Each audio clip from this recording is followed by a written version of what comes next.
¿Sí? Pero bueno, ¿tú qué haces con mi Facebook? Mi querida hermana, ¿qué estás haciendo tú? ¿Qué tal va tu preciosa excursión por el campo?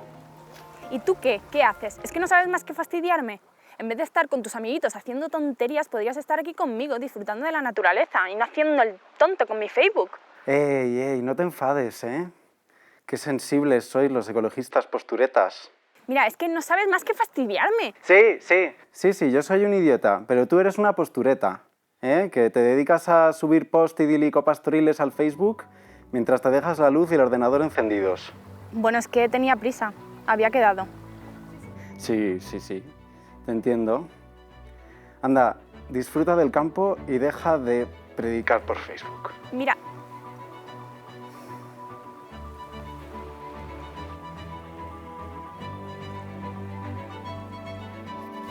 Y cuando llegues no hagas ruido.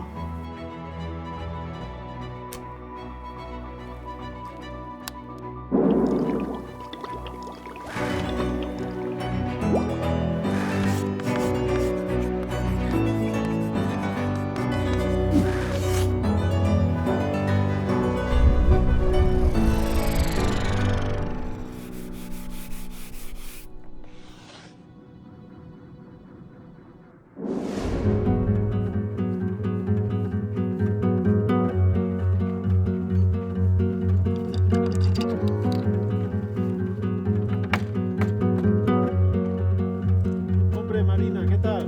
Vente que te enseño esto.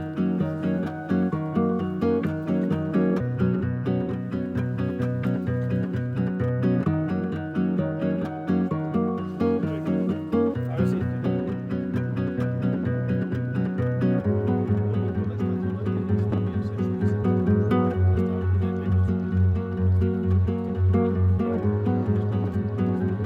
Fidel, últimamente no dejo de escuchar términos como el cambio climático, el cambio global, la sostenibilidad, pero no sé cuál es la diferencia. ¿Podrías explicármela?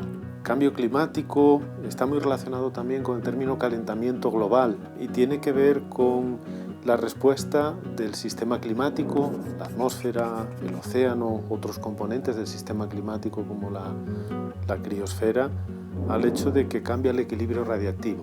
Aumentan los gases de efecto invernadero en la atmósfera y eso hace que recibamos más radiación de la que normalmente tendríamos dentro del planeta y el planeta se calienta. Está muy relacionado con las emisiones de lo que llamamos gases de efecto invernadero a la atmósfera, CO2, metano, compuestos muy relacionados con la actividad industrial, mientras que cambio global está relacionado con los cambios que experimentamos a escala global, pero no solamente debidos a los cambios en las concentraciones de gases de efecto invernadero, por ejemplo, debidos a la desertificación, a las prácticas agrícolas, a cómo cambiamos el paisaje, toda una serie de hechos que tienen que ver con las actividades humanas y la contaminación. El cambio que experimentamos actualmente es más amplio que solo el cambio climático. El cambio climático, yo diría, forma parte de ese cambio global. ¿Me puedes explicar qué efectos o qué consecuencias tiene esta emisión de gases de efecto invernadero? La temperatura promedio del planeta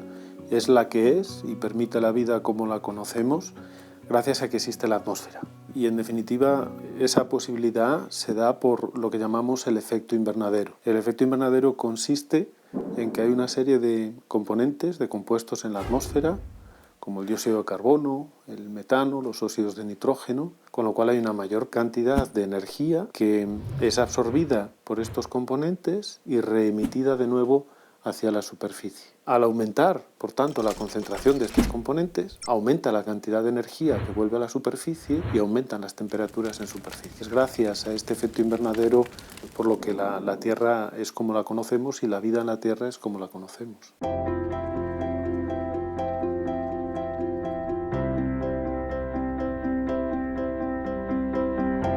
Y volviendo al tema del cambio climático, me gustaría saber qué impacto tiene sobre la Tierra. Al tener una mayor temperatura en la superficie de la Tierra, tenemos también una mayor evaporación en los trópicos, tenemos una incentivación del ciclo hidrológico, dónde llueve, con qué frecuencia llueve, cómo se reparte el agua en la atmósfera cambia completamente. Y nos podemos imaginar cómo eso puede afectar a la vida, a la agricultura, a los cultivos, a los ecosistemas en diferentes sitios. Uno puede pensar en el océano. La cantidad de energía que es capaz de almacenar el océano es muy importante. Al llegar más energía al planeta, aumenta el contenido de calor del océano, se produce una expansión térmica. Eso lleva al aumento del nivel del mar. El pH del océano cambia. Eso tiene importancia para los ecosistemas en los rangos de supervivencia. Al disminuir la cantidad de superficie blanca sobre la Tierra, esa cantidad de energía que se refleja es menor, es lo que se llama una retroalimentación positiva, que a su vez genera que entre más energía en el sistema y aumente más la temperatura. ¿Qué efectos tiene para la sociedad? Lo estamos viviendo ya, pero experimentaremos conflicto social en muchas sociedades debido a problemas de producción agrícola, de supervivencia. Tenemos planteamientos energéticos que hacernos, cómo sustituir nuestras fuentes de energía, nuestras tecnologías por otras que se basen en un consumo de energías limpias y que no emiten gases de efecto invernadero. Hay una multitud de situaciones que venimos ya experimentando y que tienen que ver en diferentes dimensiones con el cambio climático. Y entonces, ¿qué podemos hacer? Existen dos planteamientos fundamentales. Uno es hay que adaptarse a los cambios que ya están existiendo y que son inevitables, y el otro es hay que intentar hacer que los cambios que vengan en el futuro sean lo menos intensos posibles. Luego es importante tomar decisiones ya, no esperar al futuro, porque para cuando los cambios se hagan mucho más intensos, no habremos podido evitar todo el desarrollo industrial que llevemos a cabo hasta entonces. Lo que hagamos desde ahora hacia ese futuro, que no sabemos cuándo empieza, es importante.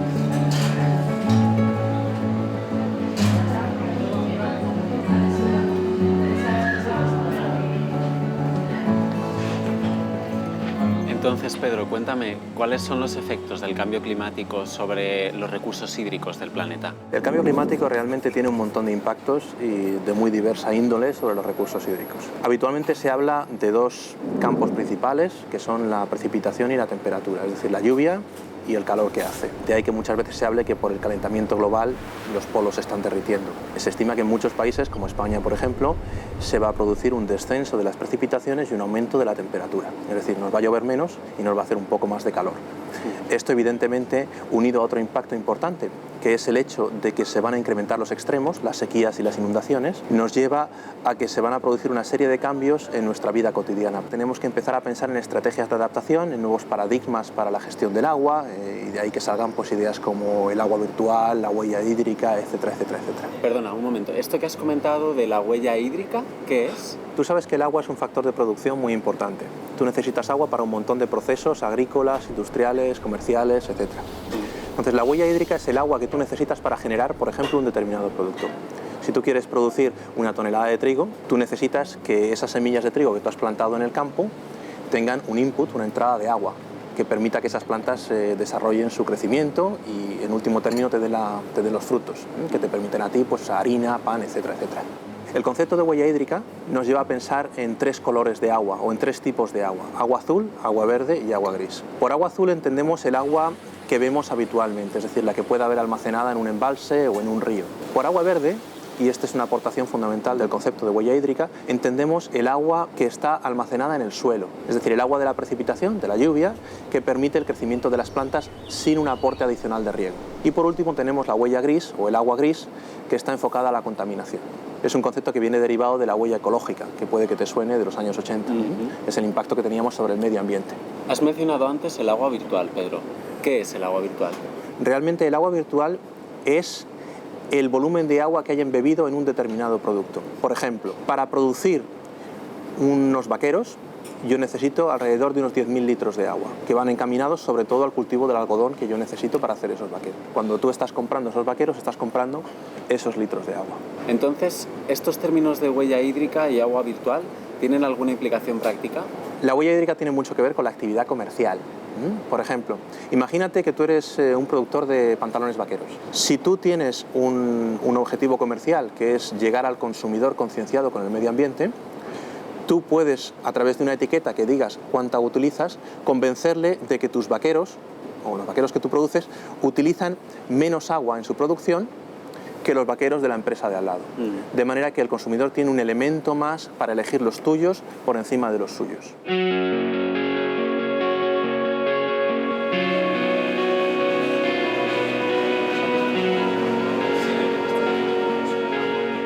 Y ahora que tengo claro estos conceptos, entiendo que el planeta saldría ganando si hiciéramos por cultivar cada cosa allí donde es más eficiente desde el punto de vista hídrico. Sí, con algunas matizaciones. Te voy a poner un ejemplo. Tú piensas en Jordania, que como sabes es un país de Oriente Medio y es un país muy seco. Cada vez que Jordania importa un barco de trigo, está importando 1000 barcos de agua. Eso implica que es un país que, si en vez de producir las cosas autóctonamente, decide importarlas desde fuera, lo que está consiguiendo es ahorrar un montón de recurso, de agua, para dedicar a otras cosas, que puede ser producción o puede ser medio ambiente. Intentar distribuir los cultivos de una forma hídricamente eficiente por todo el mundo es algo un poco utópico, porque tú ten en cuenta que entran algunos factores en consideración que son importantes. Por ejemplo, si tú compras toda tu comida fuera para no usar agua, tienes una seguridad alimentaria, pero no tienes una soberanía alimentaria. Dependes de terceros para una cosa de primera necesidad, que es la comida. Y por otra parte, tus agricultores están acostumbrados a cultivar un determinado tipo de planta, claro, y no les puedes obligar de golpe y porrazo a cambiar a otra cosa completamente distinta. Pensar así es una versión un tanto hidrocéntrica de la vida, que está bien, pero que hay que tener en cuenta que tiene que ir luego tamizada por toda una serie de factores que escapan a la esfera de la planificación hidrológica.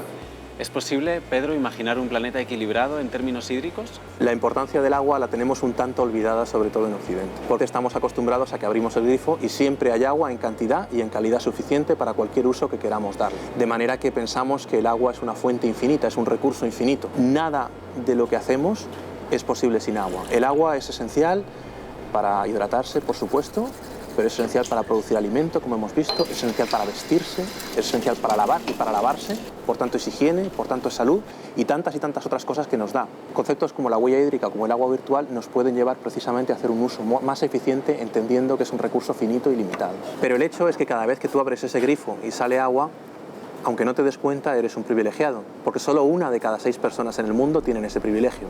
Las otras 5 o bien abren el grifo y sale agua sucia o no sale agua, o directamente no hay grifo. De esta manera, en Occidente podemos empezar a tomar decisiones mucho más responsables sobre cómo queremos hacer nuestro consumo de agua. Y entonces, Pedro, si yo quisiera mejorar a nivel personal, ¿qué podría hacer? ¿Qué consejos me darías? Bueno, eso es un tema que depende realmente de cada uno, de su ética, de sus gustos, de sus preferencias, pero está claro que si lo que quieres es ahorrar el agua en el planeta, pues una de las cosas que puedes hacer es ir a productos que utilicen menos agua. Hay muchas cosas que puedes hacer a nivel doméstico para ahorrar agua al planeta. Por ejemplo, puedes utilizar electrodomésticos de un bajo consumo hídrico, puedes cerrar el grifo mientras estás lavando los platos y, por supuesto, todo aquello que puedas hacer para concienciar a la gente a tu alrededor, a tus amigos, a tu familia, de que es importante ahorrar agua, en último término es importante para el planeta.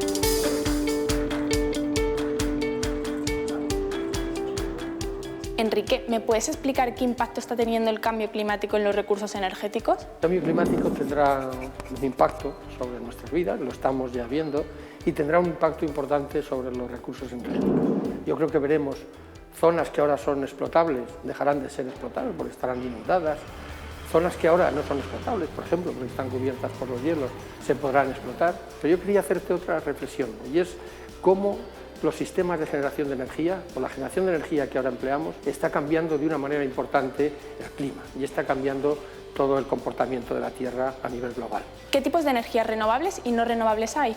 Se llaman energías renovables aquellas que se renuevan en un periodo de tiempo relativamente corto, o sea, en un periodo de tiempo comparable a la vida humana. Te pongo un ejemplo, comparadas con las que se renuevan en periodos de tiempo más largos. Por ejemplo, los combustibles fósiles. El obtener petróleo o carbón fue un proceso que llevó miles de años y tardamos muy poco en quemarlas. Las quemamos prácticamente en un instante. Tenemos que esperar otros miles de años para que ese recurso vuelva. Las energías renovables, por el contrario, pues el sol. Lo empleamos y al día siguiente tenemos la misma cantidad de energía. El viento. Pasa el viento y al día siguiente o a la semana siguiente tenemos el mismo viento. La biomasa, por ejemplo, que es otra fuente de energía renovable.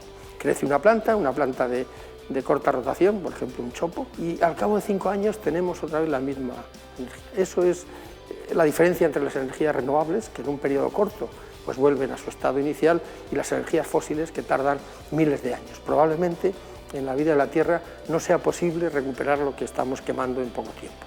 Y te quería preguntar de dónde procede la mayor parte de energía que utilizamos para el consumo.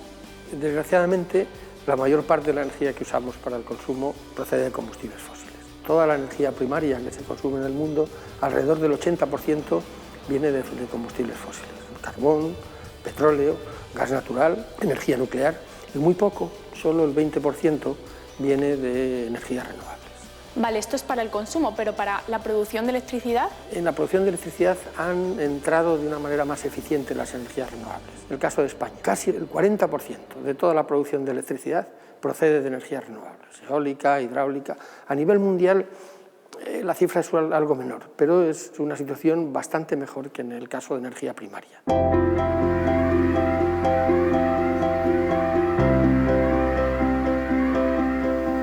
Todo el mundo habla de los riesgos de la energía nuclear.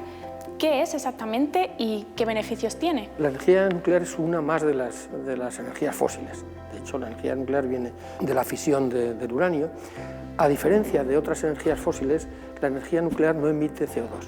Y eso es una característica muy importante. Un efecto de la combustión de combustibles fósiles, del carbón, petróleo o gas, es que producen CO2. En ese sentido es comparable a las renovables, que tienen emisiones muy bajas de CO2 o prácticamente. Por contra, la energía nuclear tiene otros problemas, y son problemas asociados a la seguridad. Había que hacer con los residuos, con el combustible gastado. Las centrales tienen un periodo de vida de 40, 50, probablemente se alargue en el futuro hasta 70 u 80 años. Queda un combustible gastado que es radioactivo y que tiene un periodo de vida muy largo, miles de años. Y no sabemos qué hacer con ese combustible gastado. Me has hablado de los combustibles fósiles, pero los derivados del petróleo, ¿qué impacto tienen en el cambio climático y en el desarrollo sostenible? La quema de combustibles en transporte son los principales causantes del cambio que estamos viviendo, el cambio climático. La vida, desgraciadamente, la sociedad está basada hasta ahora en combustibles fósiles y eso nos va a dar lugar a un sistema que no es sostenible. En la combustión o en la economía de los combustibles fósiles solo se tienen en cuenta los costes directos y no los costes asociados a la contaminación que producen, a las emisiones de CO2, al cambio climático, a otros efectos. No es sostenible que estemos usando unos combustibles que primero se agotarán porque son limitados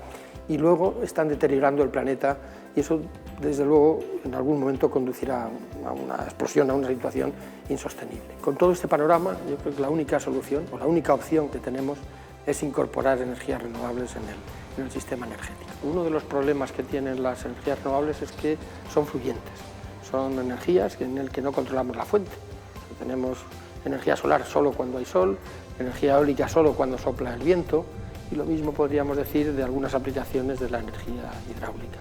Entonces, ¿cuál es el panorama energético en España? Las energías renovables tienen una contribución importante en el panorama energético. Alrededor del 40%, algo más del 40%, de toda la electricidad que generamos en el país viene de las fuentes de energías renovables. Alrededor del 20% es energía eólica, otro 10 o 15% es energía hidráulica. Las tecnologías solares, como antes decíamos, tienen un porcentaje entre el 4 y el 6%. El autoconsumo será otra forma de aplicación de las energías renovables. Bueno, y ya para terminar, Enrique, ¿cuándo podremos generar energía 100% renovable?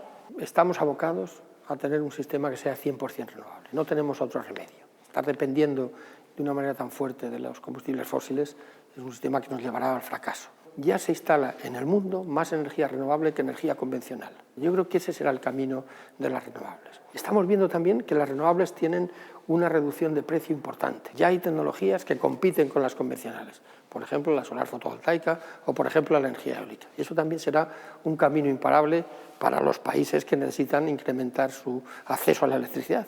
Y estoy convencido de que iremos a un camino o que iremos a un horizonte 100% renovables en el medio plazo.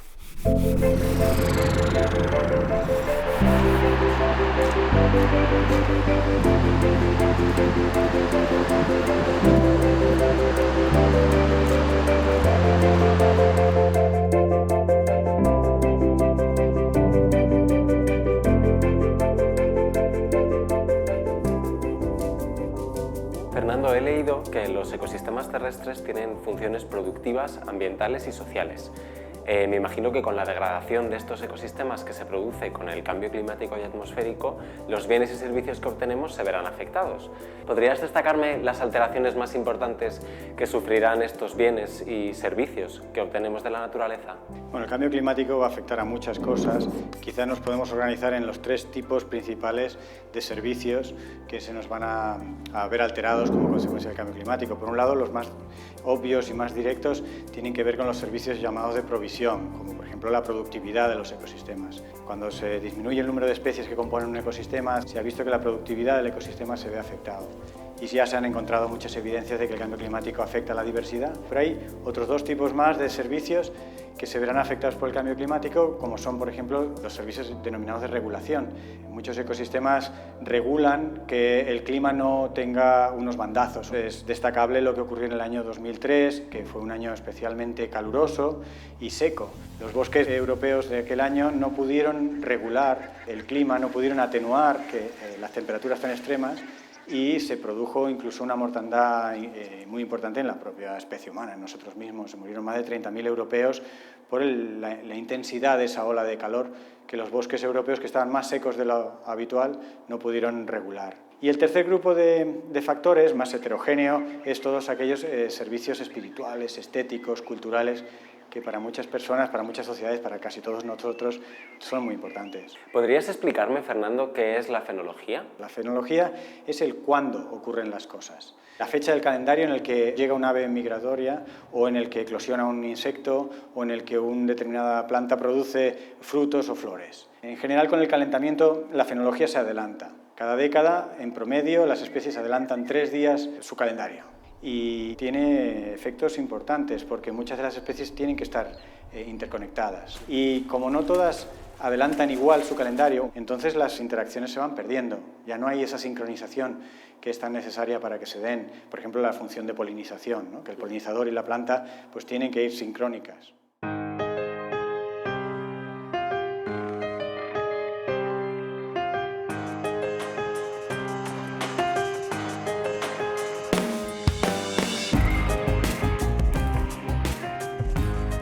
¿Y qué consecuencias tiene esto sobre las plagas y las migraciones? La biología de la especie determina pues, la temperatura óptima y si la temperatura va subiendo con el calentamiento global, especies de zonas más cálidas van a encontrar condiciones favorables en zonas templadas, zonas cada vez más al norte, en nuestro hemisferio, y por tanto nos vamos a encontrar plagas originarias de zonas ecuatoriales o tropicales que van siendo cada vez más abundantes en nuestras latitudes.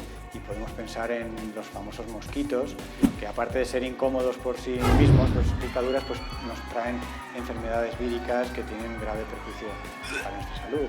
Entonces, las especies pueden evolucionar para adaptarse al cambio climático. De hecho, esta es una de las cosas más esperanzadoras, porque una especie lo que puede hacer es varias cosas. A nivel de individuo, tú o yo, si empieza a hacer más calor, nos podemos adaptar.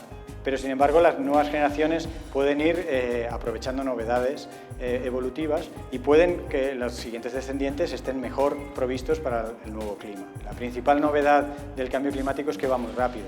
Organismos como las bacterias, que su ciclo vital es de unas pocas horas, pueden evolucionar a gran velocidad. Sin embargo, muchas especies de interés comercial o claves para los ecosistemas tienen unos ciclos vitales más largos y, por tanto, sus posibilidades de evolucionar a la velocidad a la que cambia el clima están un poco más limitadas. ¿Y cuáles son los ecosistemas que se verán más afectados por este aumento de las temperaturas? Globalmente, todos los ecosistemas se van a ver afectados directa e indirectamente por el cambio climático. En zonas polares o en zonas de alta montaña, el clima, los cambios que hay en el clima es el principal y casi único motor de cambio ambiental. Pero en otros ecosistemas, en zonas tropicales o ecuatoriales, está teniendo también efectos muy graves sobre los servicios ecosistémicos en general, de provisión, de regulación. La productividad de estos ecosistemas tropicales también se ve afectado. Con esto que me cuentas, Fernando, yo me pregunto, ¿hacemos realmente un buen uso de los recursos hídricos? En realidad el agua vale poco y por eso la derrochamos. Pienso que, y creo que todos podemos estar de acuerdo en que es un derroche utilizar un agua de gran calidad para lavar la ropa, incluso para ducharnos, y no digamos ya para echar aguas abajo nuestros propios excrementos, que no haría falta un agua de esa calidad, ¿no? El reutilizar muchas veces el agua sería una de las formas de ganar conciencia y además ganar efectividad.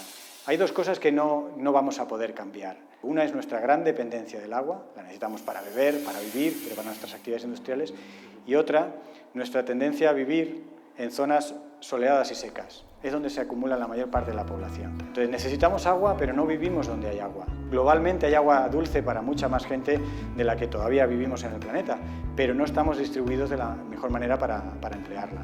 ¿Qué tenemos que hacer para restaurar y conservar nuestros ecosistemas? Hay que cambiar el chip de la especie por la función. Identificar los procesos ecológicos que se ven amenazados por el cambio climático para conservar los recursos naturales y hacerlos resistentes y resilientes a un cambio ambiental del calado que tiene el cambio climático. Si lo vemos como que realmente nuestra calidad de vida está en compromiso, pues no lo veríamos como un esfuerzo, sino lo vemos como algo lógico que requiere un replanteamiento de nuestra manera de hacer las cosas, siendo más sostenibles, intentando, en fin, regularizar un poco nuestra explotación de los sistemas naturales.